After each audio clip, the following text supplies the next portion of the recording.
اعوذ باللہ من الشیطان الرجیم بسم اللہ الرحمن الرحیم۔ ناظرین و سامعین السلام علیکم۔ امید ہے آپ خیریت سے ہوں گے اور ہماری ویڈیوز سے مستفید ہو رہے ہوں گے۔ ناظرین، ہماری اس ویڈیو کا موضوع شیعہ سنی تقسیم پر ہے۔ اسلام کے کینوس پر شیعہ اور سنی کب علیحدہ علیحدہ نظریے کے طور پر ابھرے، ان دونوں مکاتب فکر کے بننے کے عوامل اور محرکات کیا تھے، سیاسی اور نظریاتی طور پر ان دونوں مکاتب فکر میں 1400 سال سے محاذ آرائی کی کیفیت کیوں برقرار ہے، وہ کیا ایسے اسباب ہیں جنہوں نے کبھی ان دونوں مکاتب فکر کو ایک دوسرے کے قریب نہیں آنے دیا، نیز ان دونوں مکاتب فکر کی تعلیمات اور عقائد کیا ہیں اور ان میں علمی جھگڑے کی وجوہات کون سی ہیں۔ یہ سب چیزیں انشاءاللہ ہم آپ کو اپنی اس سیریز میں پیش کریں گے۔ ناظرین، چونکہ یہ موضوع بہت بڑا ہے اور اس پر کئی ایک عوامل پر غور کرنے کی ضرورت ہے، ہماری کوشش ہوگی کہ ہم آپ کو دونوں مکاتب فکر کے نظریات من و عن پیش کریں اور کسی بھی نظریے پر اپنا ذاتی محاکمہ اور فیصلہ دینے سے گریز کریں۔ ناظرین، اس سارے اختلاف کو سمجھنے کے لیے بہت ضروری ہے کہ ہم اسلام سے پہلے عرب معاشرے اور ان کے رسوم و رواج، رہن سہن اور نظریات کا جائزہ لیں۔ تو آئیے چلتے ہیں اپنی ویڈیو پر۔ ناظرین، ملت اسلامیہ کی شیعہ سنی فرقوں میں تقسیم کو عام طور پر محض سیاسی اختلافات کے حوالے سے دیکھا گیا ہے، اور یہ محسوس کیا گیا ہے کہ امت مسلمہ کے ابتدائی قائدین کے ساتھ اسی سیاسی طرفداری کے نتیجے میں یہ دونوں گروہ وجود میں آئے ہیں، جو آگے چل کر حضرت علی اور امیر معاویہ کے درمیان ایک خانہ جنگی جیسے تنازع کی صورت اختیار کر گئے۔ اس خانہ جنگی نے ایک طرف تو بنی امیہ کے اقتدار کو مضبوط کیا اور دوسری طرف شیعت کے بطور مذہبی تحریک کے آغاز کی علامت بنی، جسے عام مسلمانوں سے ایک مختلف الخیال تحریک تصور کیا گیا ہے۔ ناظرین، اگر قدیم شیعہ سنی مستند ماخذ کا مطالعہ کیا جائے تو یہ بات معلوم ہوتی ہے کہ شیعہ ایک مذہبی گروہ کے طور پر ابھر کر سامنے آئے، نہ کہ سیاسی گروہ کے طور پر۔ اہل تشیع کا یہ ماننا ہے کہ شیعت کا تعارف کروانے والے خود نبی کریم صلی اللہ علیہ وآلہ وسلم کی ذات اقدس ہے، اور لفظ شیعہ کا استعمال قرآن میں بھی ہوا ہے، اور حضرت ابراہیم علیہ السلام کے پیروکار ابراہیم کے شیعہ کے طور پر قرآن میں پکارے گئے ہیں۔ ناظرین، لفظ شیعہ کے لغوی معنی گروہ، ساتھی یا طرفدار کے ہیں، جبکہ اہل سنت والجماعت سے مراد وہ جماعت یا افراد ہیں جو رسول اکرم صلی اللہ علیہ وآلہ وسلم کی سنت پر عمل پیرا ہیں۔ آئیے اب اسلام سے پہلے کے عرب معاشرے پر ایک نظر ڈال لی جائے۔ ناظرین، ایک ایسے سخت قبائلی نظام میں جیسا کہ عربوں کا تھا، اسلاف کے شاندار کارناموں کی شہرت ہی سرمایہ افتخار اور دعوی فضیلت تھی۔ اس طرح کے شرف و منزلت میں کوئی بھی قبیلہ کسی دوسرے قبیلے کے مقابلے میں اپنے بلند رتبہ ہونے کا دعویٰ کرتے ہوئے خود کو ایک درخشندہ باپ تصور کرتا تھا اور ہمیشہ خود کو قیادت کے اہل سمجھتا تھا۔ عرب نہ صرف جسمانی صفات کو موروثی سمجھتے تھے، بلکہ وہ پختہ یقین رکھتے تھے کہ اعلیٰ اوصاف بھی بعض نسلوں میں فطری طور پر موجود ہیں۔ اسی طرح یہ دشمنیاں نبھانے میں بھی بے حد مشہور تھے۔ اگر ان کے درمیان اختلاف ہو جاتا یا دشمنی پیدا ہو جاتی تو ان کی جنگیں کئی نسلوں پر محیط ہو جاتی۔ کینہ پروری، خاندانی عصبیت اور ایک دوسرے سے حسد کے عناصر بھی عربوں میں بدرجہ اتم موجود تھے۔ عربوں کا مذہب، جو دیگر علاقوں سے مختلف تھا، دراصل قبائلی علامات کی ہی پرستش تھا۔ ہر قبیلے کا اپنا مخصوص بت تھا جس کی وہ پرستش کیا کرتے، اور وہ بت ان کے اپنے اپنے رسم و رواج اور اسلاف کی برتری کا اظہار کرتا تھا۔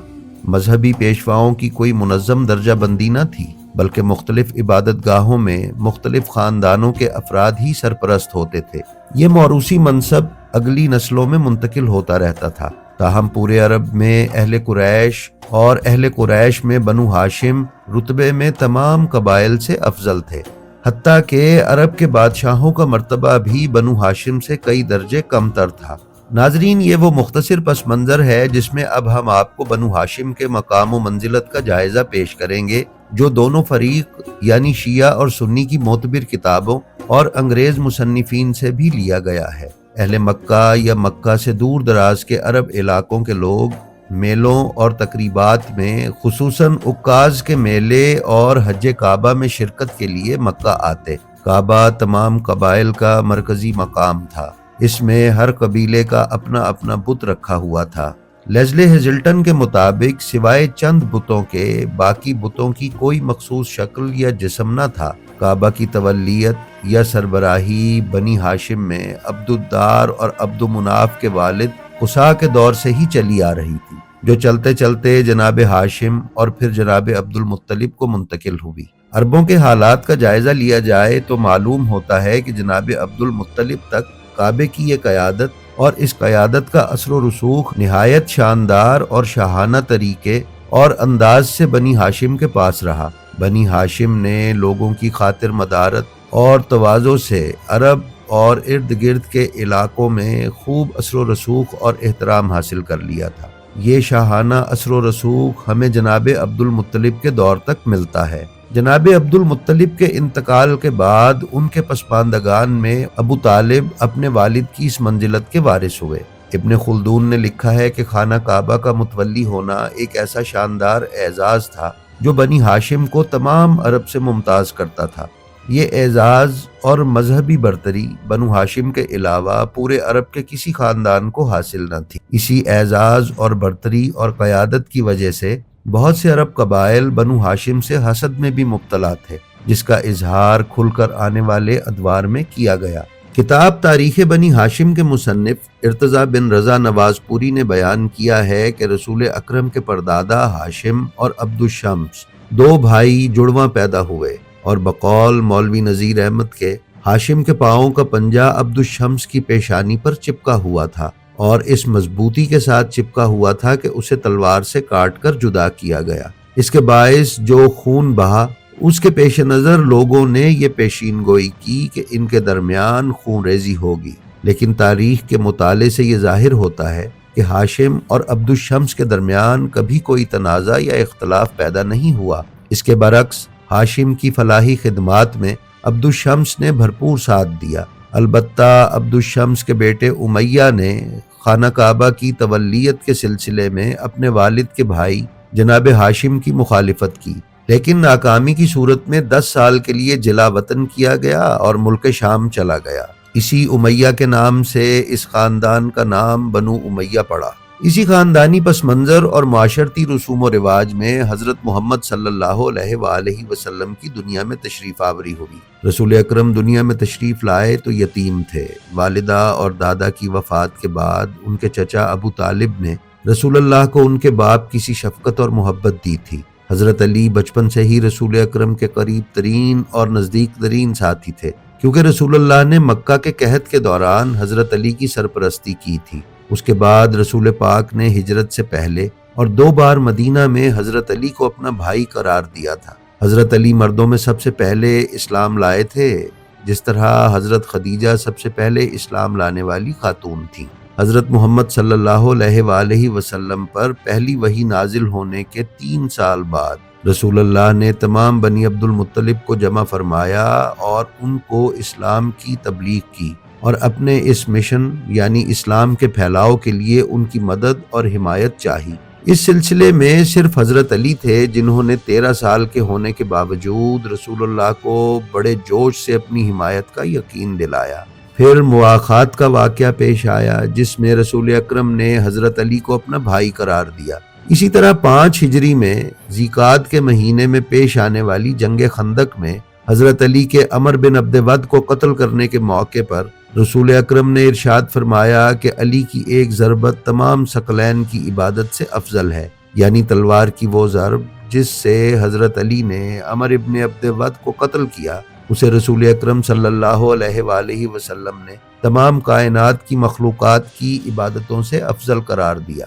اسی طرح جنگ تبوک کی مہم کے موقع پر رسول اللہ صلی اللہ علیہ وآلہ وسلم نے حضرت علی کو مدینہ میں حاکم مقرر کیا۔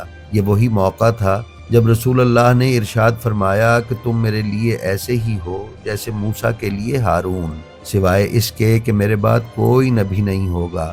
یہ واقعہ اور یہ حدیث کم و بیش تمام شیعہ سنی مورخین و محدثین نے اپنی کتابوں میں بیان کی ہے۔ ہجرت کے 11ویں سال رسول اللہ کے حج اور پھر غدیر خم کا واقعہ پیش آیا۔ 18 ذی الحج یعنی 10 مارچ 632 عیسوی کو رسول اکرم غدیر خم کے مقام پر ٹھہرے اور لوگوں کے ایک جمع غفیر سے اپنا آخری خطبہ ارشاد فرمایا۔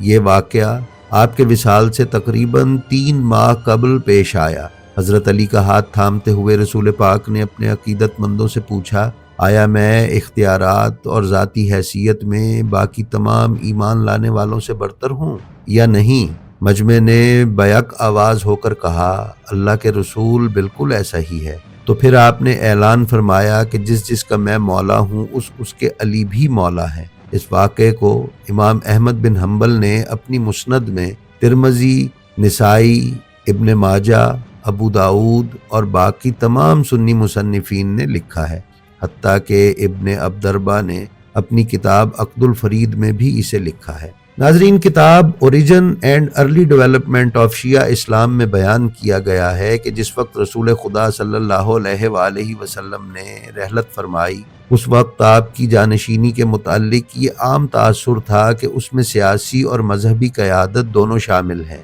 یہ ایک ایسا تاثر یا اصول تھا جس کو پورے عرب کے لوگ اچھی طرح سے جانتے تھے۔ البتہ بعض لوگوں کے نزدیک نیابت رسول یا خلافت زیادہ تر خالص مذہبی نوعیت کی حامل تھی، جبکہ کچھ لوگوں کے ذہنوں میں یہ عہدہ خالصتاً سیاسی تھا، اور رسول اکرم صلی اللہ علیہ وآلہ وسلم کی رحلت کے بعد اسی نظریے کے لوگوں نے حضرت ابو بکر کی حمایت اور طرفداری کی۔ اسی معاملے پر حضرت عمر بن خطاب کا حضرت عبداللہ ابن عباس کے ساتھ مکالمہ معاملے کی نوعیت کو واضح کر دیتا ہے۔ اس قول کو طبری نے اپنی کتاب کی جلد اول میں شامل کیا ہے۔ حضرت عمر نے فرمایا تھا کہ لوگ یہ نہیں چاہتے کہ نبوت اور خلافت دونوں خاندان بنی ہاشم میں اکٹھی ہو جائیں۔ خلافت کے اس تعین اور خلیفہ منتخب کیے جانے کے عمل میں کچھ اور دوسرے افراد بھی تھے، خاص طور پر وہ جن کا جنوبی عرب سے تعلق تھا، جو سمجھتے تھے کہ مکہ میں قیادت مذہبی پیشوائیت کے اختیارات کے ساتھ ساتھ عبد و مناف کے قبیلے میں بنو ہاشم کے ورثے میں آئی ہے۔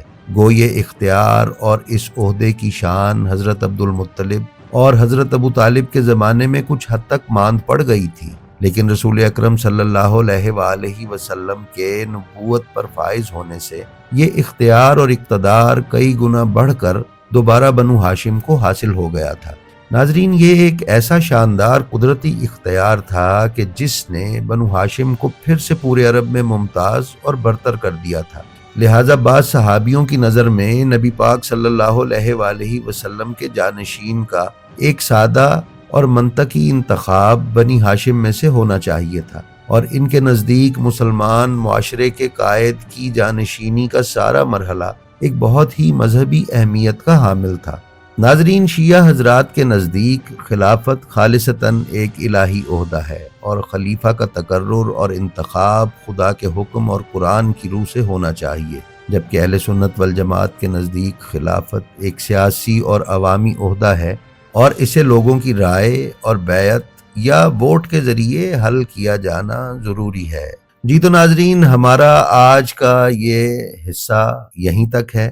اسی موضوع کو ہم اپنی دوسری قسط میں آگے بڑھائیں گے اور دیکھیں گے کہ اختلافات کہاں سے شروع ہوئے اور ان کی بنیاد کیا تھی۔ ہماری آپ سے درخواست ہے کہ اگر آپ اس چینل پر نئے ہیں تو اسے سبسکرائب کر لیں اور دوسروں کو بھی اس کا لنک شیئر کریں۔ اپنا اور اپنے متعلقین کا بہت خیال رکھیں اور خلق خدا میں آسانیاں تقسیم فرماتے رہیں۔ خدا آپ کا حامی و ناصر ہو۔ السلام علیکم۔